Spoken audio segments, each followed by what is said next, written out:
Good morning. Let us now discuss external limitations of planning. Sometimes planning fails due to following limitations on which managers have no control. External limitations are those limitations which are beyond the organization, which have an effect on the organization, but they are out of control since they are out of the organization. For example, government policies, fashion, technology, all these things. Let us discuss them one by one. Natural calamity. Natural calamities such as flood, earthquake, famine, etc. may result in failure of plan. So, in today's situation also, as we are facing a situation of pandemic, this can also affect the plan on which the businessman has no control. So, like this, natural calamities can also affect the business on which he has no control. Change in competitors' policies. Sometimes plan may fail due to better policies, product, and strategy of competitor which was not expected by manager. So it may happen that product of other company, other businesses are better than the product of businessman's product. So it may happen that the plan may fail. Third, change in taste or fashion and trend in the market. Sometimes plans may fail when the taste or fashion or trend in market goes against the expectation of planners. So presently we observe something in taste or fashion, but in next 6 months or 1 year, the fashion may change, the taste may change. In that case, the product that is being sold by the producer will not be in demand, although he has planned and he had made a better product. Change in technologies. Introduction of new technologies may also lead to failure of plans for product using old technology. This can be applicable on electronic products, in which we observe that in case of televisions or bulbs or other electrical products, mobile phones, we observe that due to change in technology, even a good product is not sold because the technology is now old. So this also affects the plan. Change in government economic policy. Managers have no control over government decisions. If government economic or industrial policies are not framed as expected by manager, then also plan may fail. So this also happens that the government policies changes from time to time depending on the situation. And if the government policy is against the product or against that particular company, the planned product of the company may fail in the market. This also affects the plan. So these are external plans, external limitations of planning, because they are beyond the control of the business. So the above points show that planning is not a substitute for success of an organization because it suffers from many limitations. So limitations of planning show that you cannot have a plan and you may have a success of or guarantee of success. So there can be no guarantee of success because planning can be affected by various situations. Planning can be affected by internal limitations also. Planning can be affected by external limitations also. But it does not mean that managers should not perform planning function. Rather, they should perform planning function keeping in mind the limitations of planning and then try to overcome these limitations. So, there should always be a plan of the planners or managers that if the situation changes and if there is some change in the product or fashion or technology, we should be ready and we should offer this particular type of product, or we will again change in technology and cope ourselves according to change in technology and produce the product according to new type of technology or new type of fashion. So the managers should always be prepared for that. Now next topic is planning process. So how is planning done? We have several steps in the process of planning or completing the planning process. First, setting up of objectives. The planning function manager begins with setting up of objectives because all the policies, procedures and methods are framed for achieving objectives only. The manager set up very clearly the objectives of the company, keeping in mind the goals of the company and the physical and financial resources of the company. Managers prefer to set up goals which can be achieved quickly and in specific limit of time. After setting up the goals, the clearly defined goals are communicated to all the employees. So this is the first step in planning, setting up the objectives. So when we have objective, for example, achieving a sales target, achieving a customer target, so first step in the process of planning is setting up objectives, and to achieve that particular objective only the planning will be made. So planning cannot be done without any objective. So first we have to set an objective of what we want to achieve. Second, developing premises. Premises refer to making assumptions regarding future. Premises are the base on which plans are made. It is a kind of forecast made keeping in view existing plans and any past information about various policies. There should be total agreement on all the assumptions. The assumptions are made on basis of forecasting. So premises are made here. Premises refer to the situations which will be helping in the implementation of plan. So premises actually have two meaning. One, premises are the environment or the place in which the business is done, and secondly, at this place premises mean the situation or the surrounding in which the business has to operate. So the planning has to be done and premises have to be developed or situation have to be made.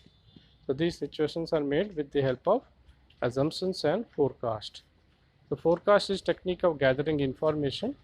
Common forecasts are to made to find out the demand for a product, change in government or competitor policy, tax rate, etc. So the businessman tries to forecast the situation in advance, that what may happen in future in the next 6 months or 1 year, and if there are any chances of changes, he has to prepare and make the plan accordingly. So it is desirable that the businessman has the knowledge of the market and the product, and he should also have knowledge of the government which is in power. So if there are any chances of changes in government policies, then he has to prepare himself accordingly. So what is the ideology of the government or policies of the government? This should be well known by the businessman to make a plan accordingly, and that is how he can develop the premises.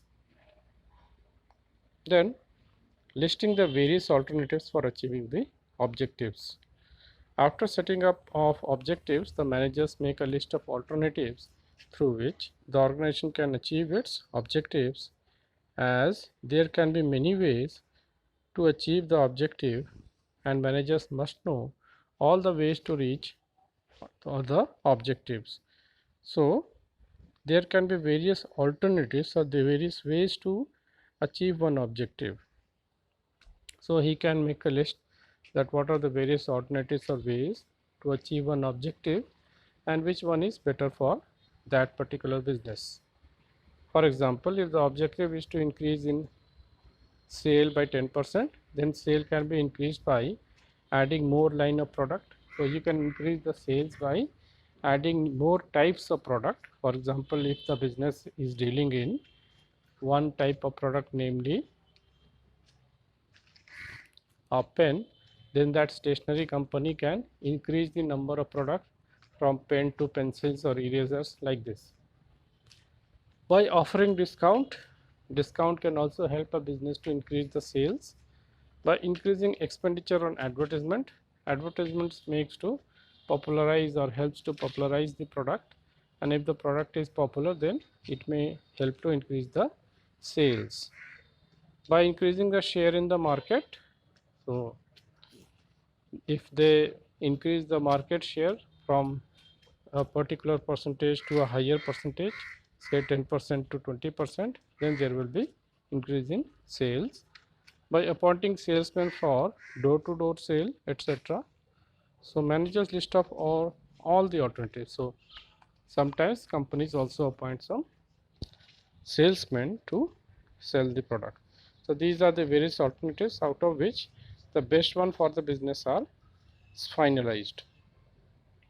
Then evaluation of different alternatives. After making the list of various alternatives along with the assumptions supporting them, the manager starts evaluating each and every alternative and notes down the positive and negative aspect of every alternative. After this, the manager starts eliminating the alternatives which more of negative aspect with more of negative aspect and with maximum positive aspect with most feasible assumption is selected as best alternative. Alternatives are evaluated in the light of their feasibility. So various alternatives are selected for making the plan, and out of the alternatives that we have observed just above this particular point, so out of those alternatives the best one is chosen, the objective which has more of positive points and less of negative points, the objective which could be achieved with the help of resources that are available with the business. So that particular objective is selected, and it is also seen that that objective is feasible. That means it can be converted into a reality also. Next, selecting an alternative. The best alternative is selected, but as such there is no mathematical formula to select best alternative. Sometimes instead of selecting one alternative, a combination of different alternatives can also be selected. The most ideal plan is most feasible, profitable, and with least negative consequences.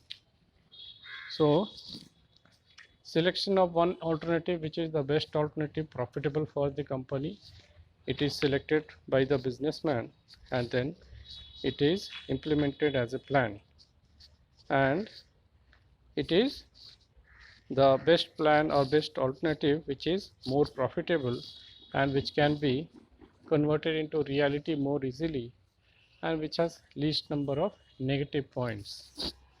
After preparing the main plan, the organization has to make number of small plans to support the main plan.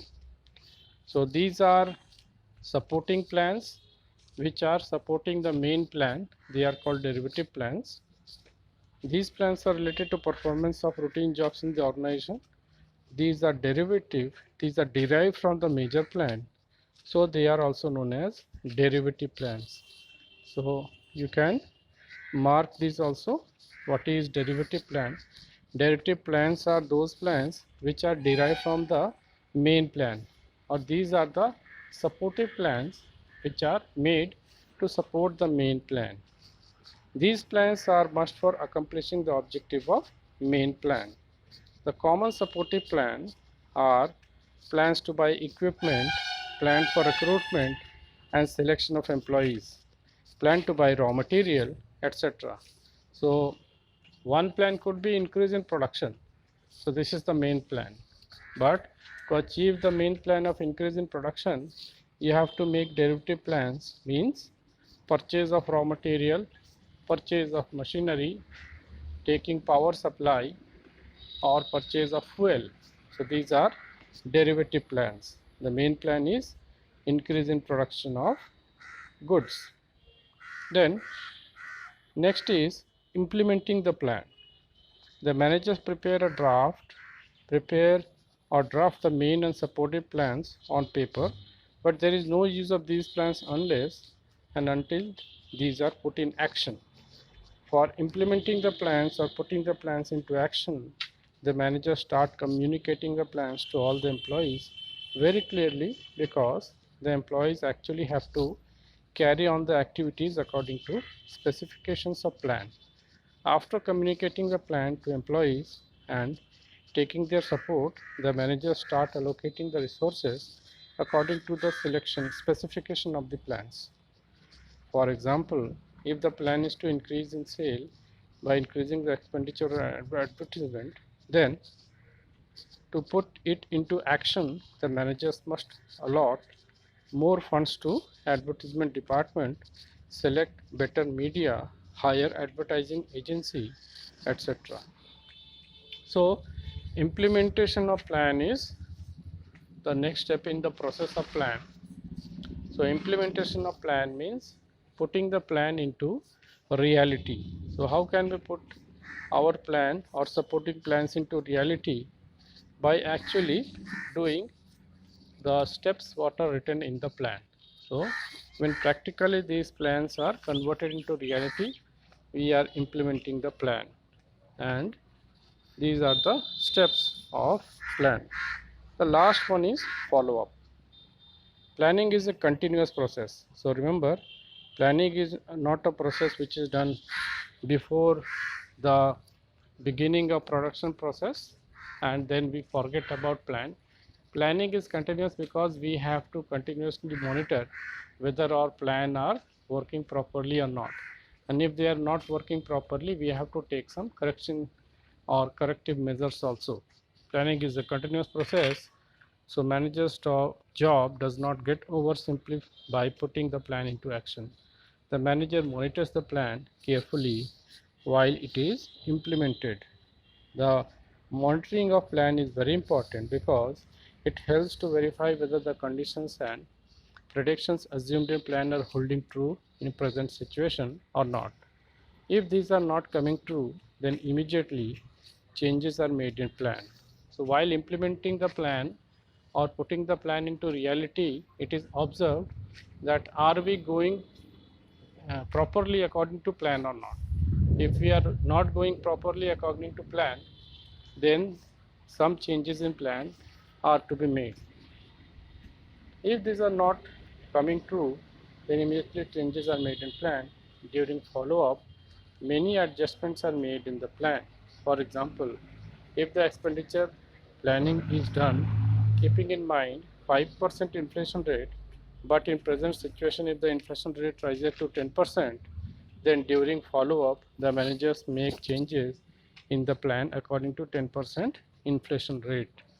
So when there is such type of change, suppose there is change in inflation rate, probably the price of the product may be increased, or if the price of the product may not be increased, then the cost of production is kept low by reducing the cost of implement or equipment or the raw materials. So like this, the company or the business likes to keep the cost of production under control so as to survive in the market. So these are the steps in planning. So quickly if we go through all the steps of planning process, first is setting up of the objectives. So first, this is the first step, because if we don't have objective, we cannot plan or we cannot make a plan. Developing premises refer to development or making of the situation or environment for implementation of plan. Listing various alternatives refers to various types of ways or various types of methods to implement the plan. We have to choose one. Then evaluation of different alternatives. So every type of alternative of plan are evaluated, that means they are tested. Plus points and negative points are studied, and then next is selecting an alternative. The best plan is selected which has most number of positive points, least number of negative points. Then follow up. Follow up, implementing the plan is the next process. So after selecting an alternative, the plan is implemented, that means it is put into reality. So after putting it into reality, it is seen whether the plan is working properly or not. And last is follow up. Follow up is it is seen whether the planning process is being implemented properly or not, and if there is some problem, the changes are made in the plan accordingly. So this is all about planning process. We will discuss the next topic in the next class. Thank you.